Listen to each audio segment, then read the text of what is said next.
So I know there's a lot of different Star Wars tier lists out there, but I've noticed one consistent problem that they all seem to share, and it's that they don't have my opinions. And I think the world needs my opinions. So yeah, here we go.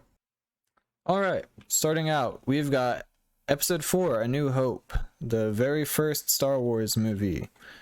A lot of people like to praise this movie simply because it was the first, and therefore they think it's the best, but that's not always the case. Just because something is first does not mean it is the best. And that applies to this movie, although this movie is absolutely not bad at all. This movie set the stage for all of Star Wars, of course, but it also has extremely good world building. It introduces you to all the ideas that Star Wars is known for, like the Force, the Jedi, the Sith, or well, not exactly the Sith. The word Sith was actually never even mentioned in the entire original trilogy. But the dark side versus the light side conflict, and also the underworld aspect of the Star Wars. It's great. I think this movie is worthy of being in the awesome category. It's got great characters, great world building, a decent story. It's a fun movie. It hasn't aged all that great though. All right, moving on. Episode 2, our first prequel movie. This movie's not good. It gave us some great memes though. I don't like sand. Can't deny that. The whole parts with Geonosis and Kamino, basically any part with Obi-Wan, are great. But whenever it comes to the whole Anakin and Padme thing, it kind of just throws that whole thing under the bus. The acting in those scenes was so bad. It's coarse and rough and irritating, and it gets everywhere. Not like here. Here everything is soft and smooth. It absolutely dragged this movie down like at least 2 tiers. It could have been a good or even awesome movie, but I'm gonna say it was a bad movie. Star Wars Rebels. This show is slept on far too often, and I'm tired of it. It needs to stop, because this show has some of the best moments in all of Star Wars, by far. It might be a little bit rough at first. A lot of people don't like the first season because they feel that the episodes are really childish, but I actually enjoyed them. I enjoyed them a lot more than the Clone Wars first couple seasons, and I think that is probably because in this show you have a consistent cast throughout the whole series, whereas in Clone Wars it's an anthology, so you get different characters in every episode. So in Rebels you actually get some character development and you grow to become attached to the characters.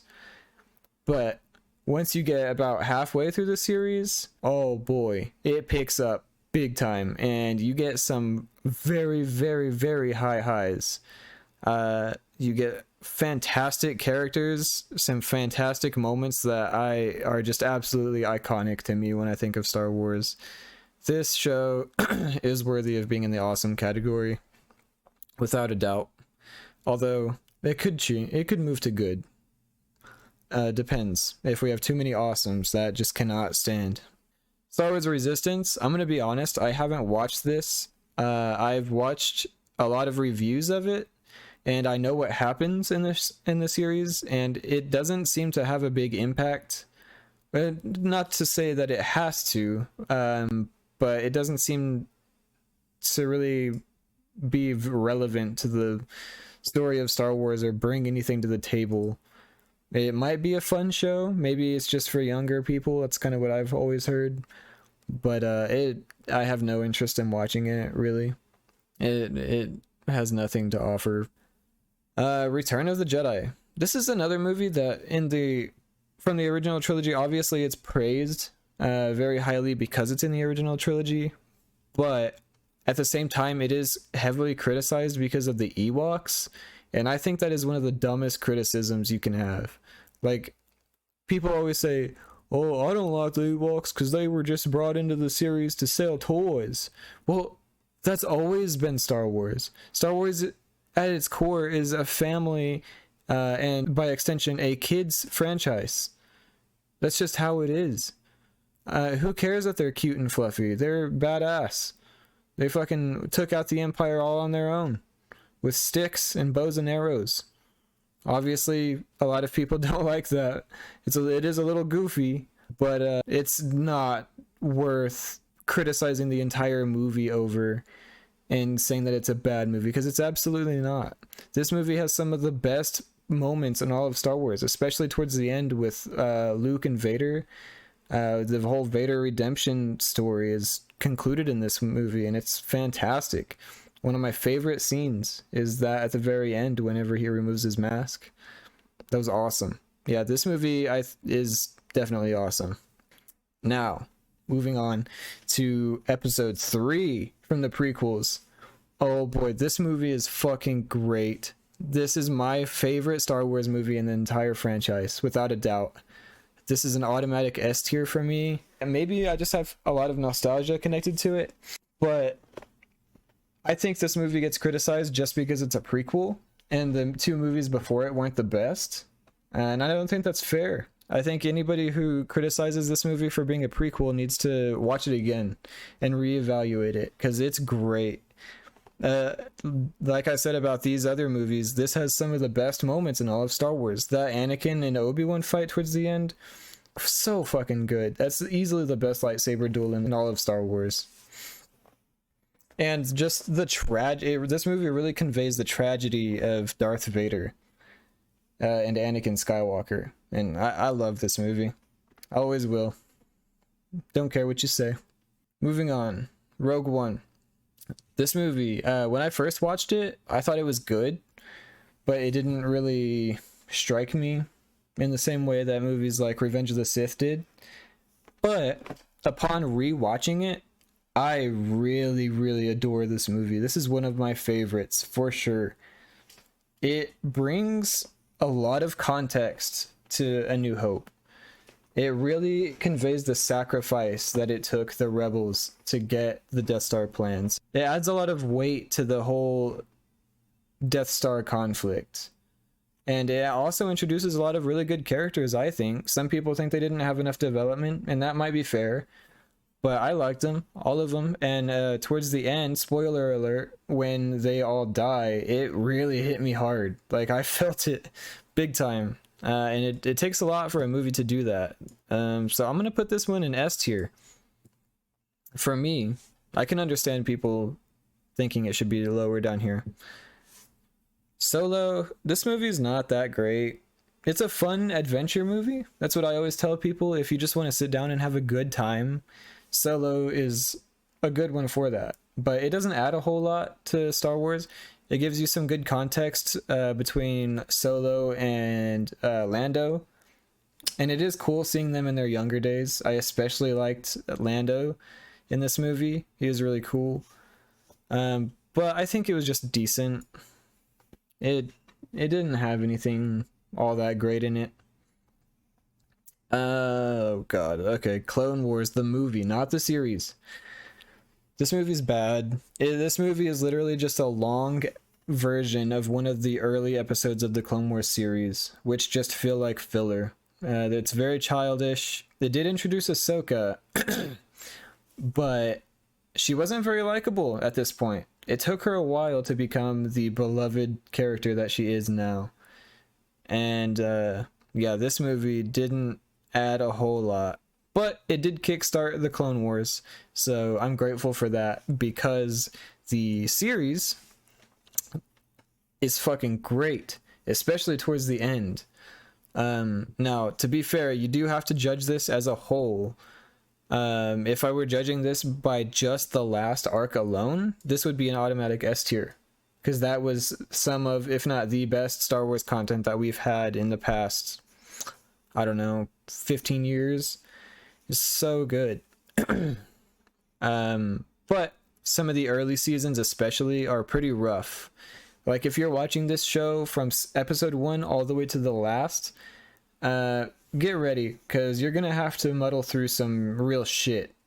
There's a lot of very like overly childish episodes in this. For example, there's a whole arc centered around Jar Jar Binks and Mace Windu. Mace Windu's cool, but you also got to deal with Jar Jar Binks. And for that reason, basing it as a whole, I think it's good. Now, like I said, if I was judging it just by its highs, which it has many of, and they're great, they're very high highs, I would put it in S tier. Moving on, Empire Strikes Back. This is a no-brainer. I think pretty much every Star Wars fan out there agrees that this movie is S tier. When people think about Star Wars, usually, more often than not, they're thinking of Empire Strikes Back. This movie has everything you love about Star Wars. It has everything that you loved about the first Star Wars movie, A New Hope, but it amplifies it to the next degree. This has a great soundtrack, absolutely awesome character development, some iconic moments, especially with the Vader and Luke revelation. Back in the day when this movie came out, obviously I wasn't around yet, but I have heard that that was absolutely shocking to the audience, and I can only imagine. Yeah, this movie is fantastic, absolutely iconic.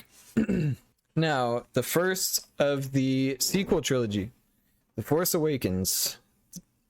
I've kind of gone back and forth in this movie a lot in my head. When I first watched it, I was really excited because I think it opened up a lot of opportunities for where the sequels could go. And unfortunately, because they didn't have a cohesive plan from the beginning, which I will never understand, what this movie set up was never capitalized on. And it's really tragic because it did set up some really cool things. It could have gone in some really cool directions. But judging this movie alone, I think it was good. It's a fun movie. It added I think it set up some really good things. Rey, I actually like Rey. A lot of people shit on her. I like her. She's cool. Finn is a really good character, of course. Kylo Ren is the best thing from the whole sequel trilogy, and he was great in this movie. So this movie is it's not quite awesome, but it's good. It's definitely not bad. Now, on the other hand, you've got The Last Jedi. The Last Jedi gets a lot of criticism, rightfully so. It's probably the most hated movie in all of Star Wars. The main thing that I hate about this movie is what they did to Luke. It's an absolute travesty. Can someone please explain to me why they thought Luke, being the character who in all of the original trilogy, his entire arc was that he was not giving up on Darth fucking Vader, of all people, Darth Vader, because he sensed a little sliver of good in him. His whole arc was that he was going to redeem him. Yet, the second he senses some a bad dream or some dark side energy or whatever the fuck in Kylo or Ben, for a second he contemplates killing him. It makes no fucking sense. And then to top it off, they make him a grumpy old fucking hermit on an island who's just ignoring the galaxy that's in turmoil. It's stupid. It's negligent. It makes me think that Rian Johnson didn't even watch the original trilogy. And then to make matters worse, this movie has the entire casino arc, which was completely irrelevant by the end of the movie. It made no sense. It was just not entertaining whatsoever. It was cringe. The whole arc with Finn and Rose, no. Now, to be fair, though, to this movie, it does get some dumb criticisms as well.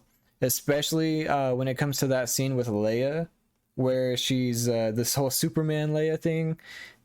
If you think that Leia Skywalker can't use the Force, then you're a damn fool, especially in a life or death situation. Even if you think that she had no training whatsoever, which she did before the movie from Luke, even if you think she had no training whatsoever, obviously being as powerful, naturally powerful in the Force as she is, it makes total sense that she would be able to use the Force to save her life instinctively. It makes total sense. Now, I'll admit it looked goofy.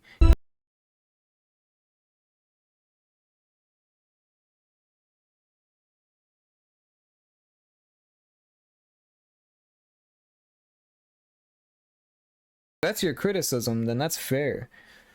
But if you're criticizing the choice for Leia to use the Force just because she had never done it before, then that's foolish, because it makes perfect sense in canon. So, but given that, I am going to put this in bad. No, I'm actually going to put this in complete and utter dog shit. I think it's worthy of that, unfortunately. But to counter that, we've got The Mandalorian, which is an automatic S tier for me. This movie saved Star Wars. Plain and simple. After the Last Jedi came out, it was pretty doom and gloom for a while. And we really, really needed The Mandalorian whenever we got it, because I think that if Disney had released one more really shitty movie, like The Last Jedi or Rise of Skywalker level shitty movie, Star Wars was probably doomed for at least for a while. But Mandalorian absolutely pulled it back up. This movie has some of the best characters in Star Wars, I think. It's got some of the best moments. The whole dynamic with Din and Grogu, I absolutely love. And it got a very good conclusion in the second season. I'm so excited for season 3. There's not much else I can say. I'm just so hyped. Moving on, episode 1. Episode 1 is another movie that I go back and forth with. Sometimes I think this movie is complete and utter dog shit, and then sometimes I think it's good. But right now I think it's decent. I think it's pretty boring. It's a boring movie. It's got a couple of really good scenes, like the pod race and the duel of the fates, of course, with Qui-Gon, Obi-Wan, and Darth Maul.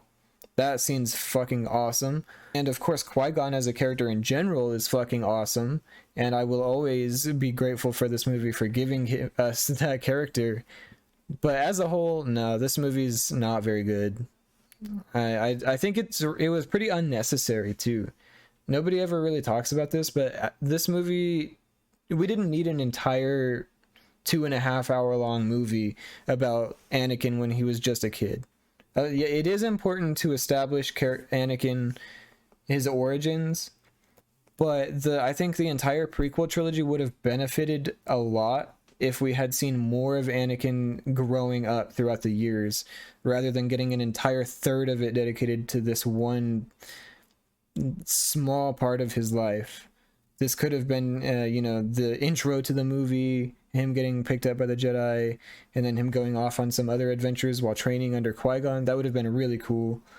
But we didn't get that. But the movie's still okay. It's a fun watch sometimes. And to end it off, we've got The Rise of Skywalker. This movie is an immediate, complete, and utter dog shit. I despise this movie. This is probably one of my least favorite movies of all time. I don't even know where to fucking begin with this one. The whole choice to bring Padme back, or not Padme, Palpatine back, was a mistake from the get-go. Whenever they announced that, I knew it was a bad sign. Nothing good could possibly come from that. Any movie that chooses to bring characters back from the dead needs to be very careful, because that is a very hard thing to pull off, and it very rarely is. It's usually just a cheap scapegoat whenever they can't come up with any unique ideas. It's fucking bad. But that's not all that's wrong with this movie. It's got fucking bad writing, bad pacing. It's just a shitty movie, not even just a bad Star Wars movie. It's a shitty, complete and utter dog shit movie. This movie, and to make it worse, this is the conclusion to the Skywalker saga. All that buildup that we got ever since 1977, all that buildup led to this, of all movies. It was fucking sad. Usually whenever I go and watch a movie in the theaters, I come out of it being a little optimistic. Even if I didn't like the movie, I will fool myself into liking it at first.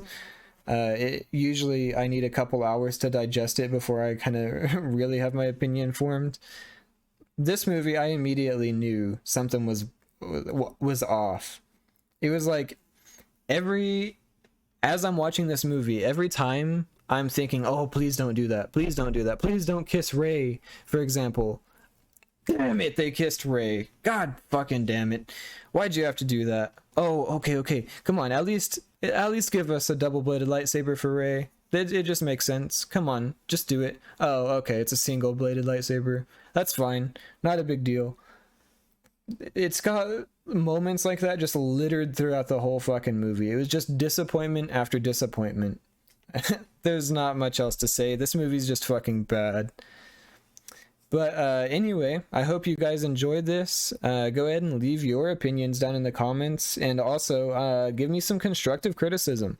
I'm new to this whole YouTube thing, so if you can offer me any advice or criticism, that would be much appreciated.